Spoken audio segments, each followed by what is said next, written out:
Amis pirates, chers auditeurs, bonsoir et bienvenue à Pavillon Noir, la libre chronique du lieutenant Storm, votre serviteur. Je sais que je me fais rare, mais que voulez-vous? Je n'ai pas encore la capacité d'une pieuvre et les sollicitations ne manquent pas. Bref, de retour sur le pont pour une nouvelle chronique, où une fois n'est pas coutume, et avant de vous envahir de ma faconde, j'aimerais signaler à tous les auditeurs la mise en ligne du nouveau site de votre radio préférée à l'adresse suivante, www.radiomz.org. J'ai bien dit www.radiomz.org. Nouveau site donc, nouvelle architecture que nous espérons plus fluide et qui permet surtout de naviguer à loisir entre les différentes émissions anciennes ou récentes. N'hésitez donc pas à nous faire part de vos sentiments sur cette évolution. Notez également qu'à partir de la fin du mois, vous serez automatiquement redirigé vers ce nouveau support, l'ancien disparaissant. Je profite également de cette introduction technique pour remercier Olivier, fidèle auditeur et remarquable bâtisseur de ce site. Olivier, je salue ton travail au nom de tous les auditeurs. Ce préambule accompli, je commencerai tout d'abord cette chronique en vous remerciant également pour vos nombreux messages qui ont suivi la précédente chronique, celle du mois de mai, qui portait sur ce que j'avais appelé la chimère unitaire. Ces réactions, nombreuses donc, et toutes aussi intéressantes, je les attribue en premier lieu à votre souci grandissant de réfléchir, à trouver comme moi et bien d'autres les vecteurs idoines, les outils les plus adaptés à nous sortir des ornières où l'histoire et le système nous ont placés. Bien sûr, tous les commentaires ne sont pas empathiques, loin de là, et plusieurs d'entre vous ont pu critiquer avec bien souvent de bons arguments l'analyse que je faisais de l'obsession unitaire comme panacée à toutes les carences. Et c'est d'ailleurs ce qui m'amène justement ce soir à engager auprès de vous quelques mises au clair, quelques précisions qui permettront, je l'espère, de nourrir et de poursuivre ce débat. En premier lieu, dans ma chronique précédente, j'ai utilisé le vocable impératif « disparaissons ». Ce « disparaissons » a suscité bien des commentaires, des interrogations, et il me faut donc préciser mon propos afin de dissiper les incompréhensions éventuelles. Ce disparaissons, donc, ne signifiait d'ailleurs, en premier lieu, aucunement, de ma part, un quelconque abandon de poste, une dissipation ou une évaporation pure et simple.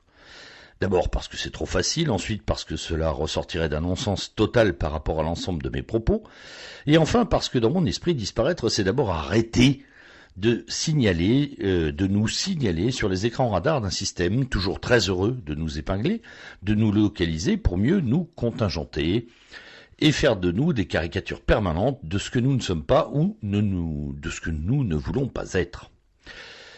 À mes yeux, donc, disparaître n'est donc pas synonyme de se fondre dans la masse, mais bien plutôt d'aller incarner au milieu des nôtres ce que nous pensons et devons représenter en arrêtant par là même d'endosser l'habit taillé par d'autres. En effet, nous sommes plusieurs à penser que bâtir des organes militants selon les codes reconnus par tous et donc lisibles par le système, c'est déjà faire un peu le jeu du système. Notre volonté de, entre guillemets, disparition revêt donc d'abord un aspect tactique évident, qui est celui de sortir dès maintenant des milieux sclérosants, des sociologies incapacitantes et de nous délivrer d'une caricature, invalidant la moindre action, la moindre prise d'initiative.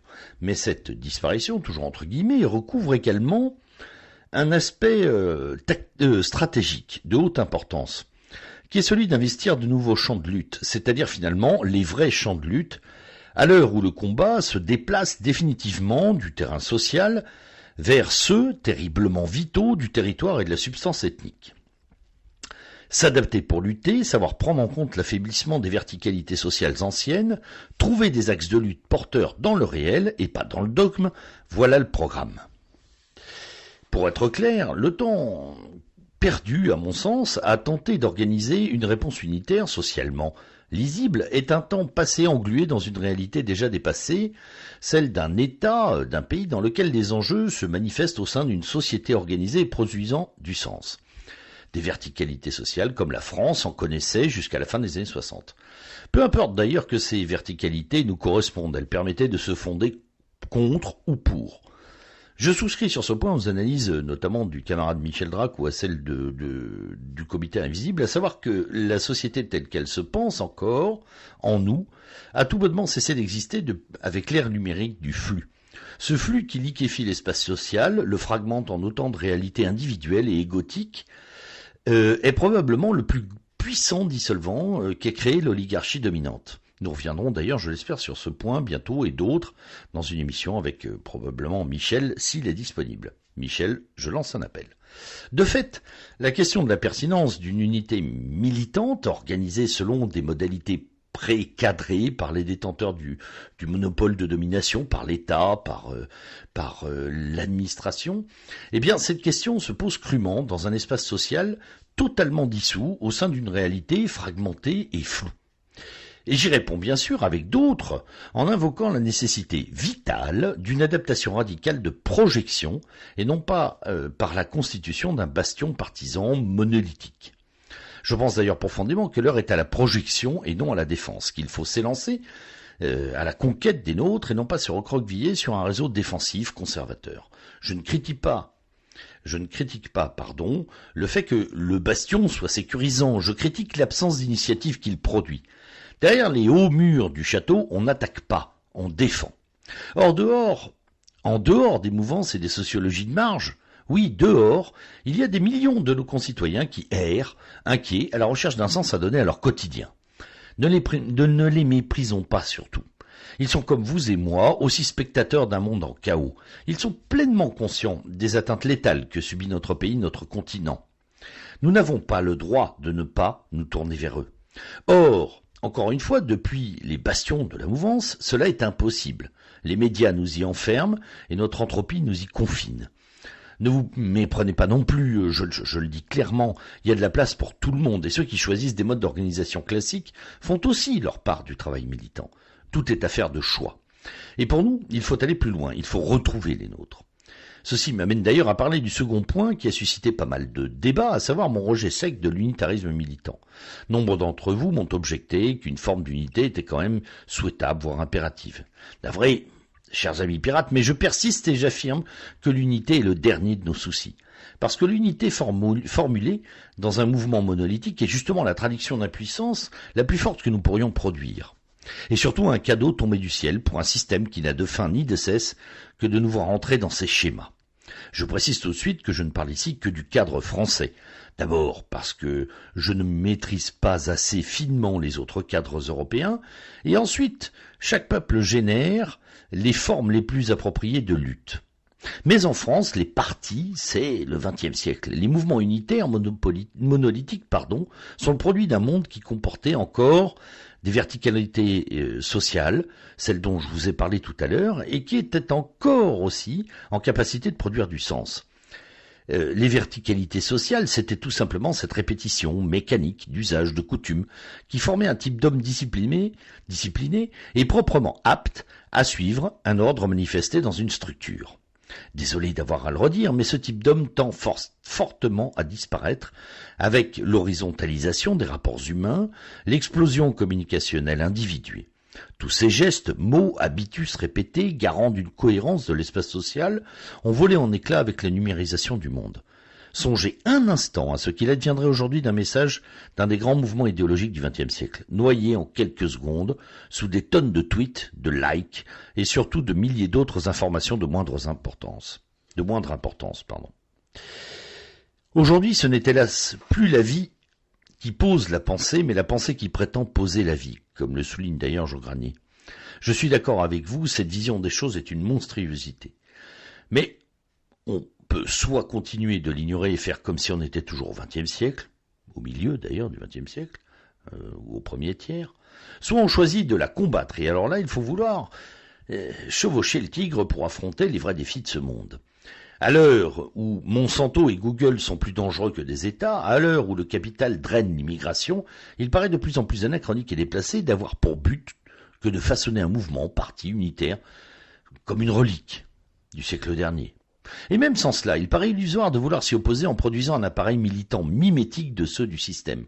La révolution, notre révolution, ne pourra être qu'ontologique.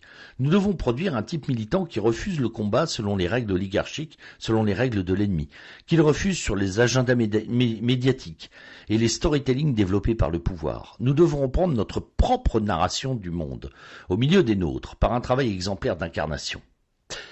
Pour cela, il est impératif, comme je le disais tout à l'heure, de sortir des milieux, des ghettos réels ou virtuels que l'oligarchie nous donne en terrain de jeu. Cela n'interdit aucunement l'intelligence collective entre membres d'une même famille politique. Et c'est d'ailleurs ma contre-proposition face à l'unitarisme. L'intelligence collective peut parfaitement fonctionner sur des sujets porteurs, des axes de lutte transversaux bien identifiés. À cet égard, le cas du centenaire de la bataille de Verdun, qui devait être couronné par un concert de rap de Monsieur Black M, a presque été une réussite. Ah, j'entends déjà les dents grincer. Oui, désolé, presque. Examinons d'abord d'ailleurs ce qui a réussi. C'est incontestablement la mobilisation via les réseaux sociaux et les canaux de communication. Pris aux tripes, comme on le dit, la plupart des militants, des sympathisants, des amoureux d'une histoire non saccagée ont unanimement manifesté leur profonde indignation. Cela a payé, encore une fois, en partie. Le concert a finalement été annulé et l'on peut légitimement considérer cela comme un succès. Maintenant, il faut bien en regarder aussi ceux qui relèvent de l'échec. Et sur ce point, l'analyse est double. Le premier échec est d'abord celui d'une mobilisation qui, si elle s'est réalisée virtuellement, aurait dû se prolonger physiquement par une présence massive aux cérémonies, comme une forme de garde garante d'un déroulement respectueux. Et nous n'avons pu éviter les gamins échevelés en t-shirt fluo qui cavalent entre les tombes au rythme syncopé de tam-tam métallique. Sur ce point, il faut le dire, nous sommes quelque part cocus. On nous a donné le rappeur en pâture et derrière on a saccagé le site pendant la cérémonie. Cela nous apprendra d'ailleurs qu'il ne faut jamais rien lâcher, jamais. Il faut aller jusqu'au bout. Ensuite, le second échec est à mes yeux aussi lourd que le premier. C'est celui né de la juvénilité permanente de la mouvance. À peine le concert de Black M annulé, voilà que chaque officine, chaque mouvement, à de rares exceptions près, y est allé de son flyer de victoire, signé, bien entendu, de son groupe. On a gagné, signé bidule, victoire, signé groupe machin. Cette réaction, hélas prévisible, est le marqueur le plus évident d'une absence cruelle d'intelligence stratégique. Premièrement, parce que l'impact aurait été décuplé par un relatif anonymat, ce qu'on appelle l'effet collectif, qui est difficile à circonscrire, ce qui aurait mis d'ailleurs notamment les médias dans le doute, dans le flou. Ensuite, parce que cela aurait évité aux victorieux de se retrouver, comme je l'ai dit tout à l'heure, cocus quelques jours après, au vu des images de la Comémo. Et enfin, et surtout, symboliquement, historiquement, je dirais même sur un plan sacré, la bataille de Verdun n'appartient ni aux nationalistes, ni aux FAF, ni aux identitaires, ni à l'État, mais à la France tout entière. Et s'abstenir de marquer ce succès aurait permis à tous nos compatriotes conscients de se l'approprier. Or, quelques heures après l'annulation du concert, les médias parlaient déjà de l'extrême droite comme responsable de cette décision et mettaient en place un discours habituel de dénonciation contingentement, appuyé sur les images de flyers, les images de revendications sur Internet, et voilà que se mettait en place le plan d'hygiène anti-facho qui isole toujours plus et interdit aux concitoyens lambda de se cohérer à cette victoire sous peine de mise au ban pour lui-même. Ensuite, sortir du ghetto implique nécessairement et impérativement de se délester définitivement des éléments et des pensées réactionnaires qui polluent la mouvance. Certains le font déjà, et d'ailleurs sont déjà sortis, mais d'autres maintiennent comme un flambeau, comme une qualité nécessaire le fait d'être réac. Or le réac est tout sauf révolutionnaire. Le réac en est même, je dirais, le fléau, le poison. Le réac est en fait un droitard conservateur et râleur, qui pensent trouver écho et sympathie dans ce que les médias appellent l'extrême droite au sens large. Ils la trouvent d'ailleurs, ce qui montre bien là la sclérose d'une partie de cette mouvance. Le réac pleure sur ce qui n'est plus, s'offusque au moindre changement, déteste la contestation, si elle ne porte pas sur un avant aussi mythifié qu'irréel. Le réac est hémiplégique et anachronique. Il est d'une droite qui n'existe plus sans comprendre que jamais la forme ne revient. La révolution se fonde sur des principes intangibles et inaltérables au temps. Le réac, lui, construit son monde sur des valeurs héritées bien souvent du XIXe siècle bourgeois. Comme le soulignaient déjà les Van der Vogel allemands, qui étouffaient dans le XIXe siècle wilhelminien, le monde bourgeois est un monde de vieux et est nostalgique du vieux monde. Finalement, le réac ne veut aucune révolution, il veut simplement hier. Mais hier, c'est du passé. Hier, c'est du passé. Hélas, peut-être, mais c'est du passé.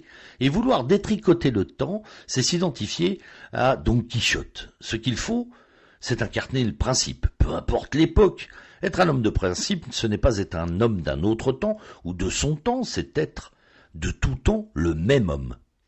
Le principe étant le centre, la forme peut varier et s'adapter. Là se trouve sans aucun doute une démarche révolutionnaire au centre des choses, à l'essentiel. Le REAC donc, revenons à lui pour terminer, pérore au point de nuire à toute forme de processus révolutionnaire. Et le REAC, ces dernières semaines, il s'est manifesté dans la mouvance partout et sous sa forme la plus caricaturale. L'objet de son courroux ? Bien entendu, les grèves, les manifs. Au lieu de concevoir que ces événements, grèves et manifs, peuvent jouer même faiblement en faveur d'un ébranlement du système, même si, n'en doutons pas, ce n'est absolument pas la logique des syndicats du dit système. Mais au lieu de l'aider, d'aider ces mouvements, au lieu de pousser la logique à son paroxysme de contestation, en apportant peut-être des mots d'ordre, un soutien, le REAC préfère vomir la chienlit syndicale parce qu'elle est de gauche, vouer aux gémonies les radicaux, les fameux casseurs, comme il dit, parce qu'ils sont d'ultra-gauche. Ils pestent contre les retards de train, hurlent à l'incompétence du pouvoir à ramener l'ordre, sans comprendre que ce même pouvoir utilise le désordre pour casser l'amorce de révolte. Parce que le REAC aime l'ordre. Non pas l'ordre du monde, non pas l'ordre organique de la vie, mais l'ordre social, celui qui lui permet de tenir sa position, sa classe sociale et son salaire. Le REAC, dans son aveuglement, est finalement un supplétif bien utile à l'oligarchie. Son incapacité à la révolution le rend mûr pour toute forme d'ordre, y compris un ordre ultralibéral et capitaliste. Au fond, ça ne lui déplairait pas de consommer en paix. Et le REAC FAF est fort peu différent, il y ajoute simplement une touche ethnique. Le consommer en paix entre blancs. L'ethnolibéralisme, voilà bien un faux ami. Un exemple frappant de ce réactionnisme, je vous le donne parce que ça m'a profondément énervé, qui gangrène la mouvance, aura été sans nul doute l'épisode de l'hôpital Necker. Pour rappel, lors de l'avant-dernière manif, les radicaux dits casseurs, probablement d'ailleurs bien chauffés par des forces de l'ordre, s'en sont pris brièvement à la façade de l'hôpital pour enfants Necker, qui est l'hôpital bien connu où on soigne les petits de maladies et de pathologies ou d'accidents graves. Bilan de ce passage des casseurs, quelques vitres brisées et 2 ou 3 tags. Pas de quoi tomber par terre. Idiot, sans doute. Inutile, sûrement. Mais pas non plus la destruction du siècle.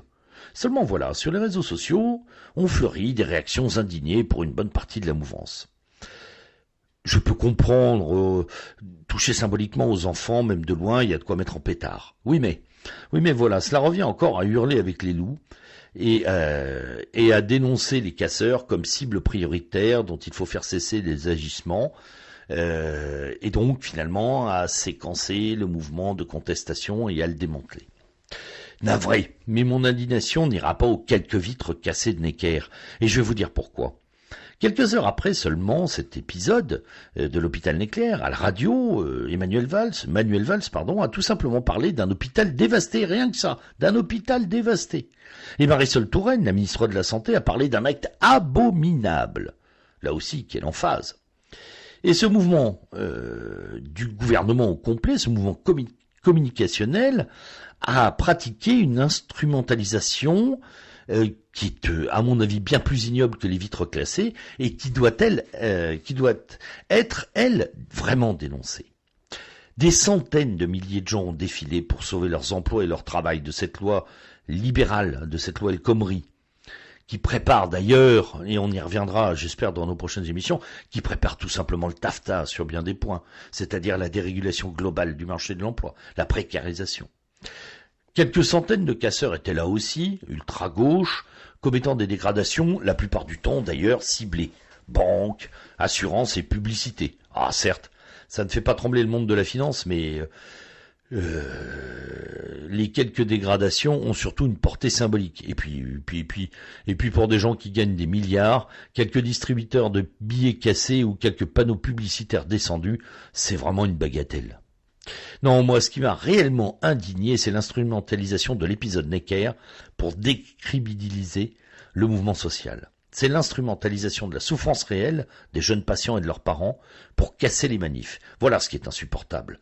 C'est la stratégie choisie par le gouvernement, celle de la basse politique. Et cette indécence formulée en stratégie est d'autant plus choquante quand on regarde la situation des hôpitaux publics aujourd'hui. L'acte abominable dont parlait Marisol Touraine, ça n'est pas 5 vitres cassées, mais les 16 000 postes supprimés dans les hôpitaux et les 22 000 lits en moins. Ce sont des conditions de travail effroyables pour les personnels hospitaliers avec des semaines de 70 heures pour des salaires minables. Ces conditions, la loi travail va encore l'étendre et le taffetas les effondrera. Alors mettre sur le même plan émotionnel quelques vitres brisées et des centaines de milliers de familles éprouvées, voilà ce qui constitue à mes yeux une honte. Cazeneuve, qui n'est pas le dernier des corneaux, a mémosé le rapport émotionnel entre l'enfant des policiers assassinés qui était présent à Necker et la loi travail. Il a lié l'émotion dramatique du double meurtre de Magnanville, émotion légitime, sourde que nous avons tous ressentie, et ces quelques vitres brisées en utilisant le choc de ce que je disais, le choc de l'assassinat, pour casser le mouvement des manifs. C'est tout simplement obscène. C'est une technique de sidération, la même d'ailleurs que celle de la photo du petit clandestin noyé. C'est une technique visant à choquer l'opinion. Et ça marche. Incapable de protéger ses concitoyens, incapable de financer correctement l'hôpital, le gouvernement utilise les armes les plus viles pour arriver à ses fins. Voilà le scandale.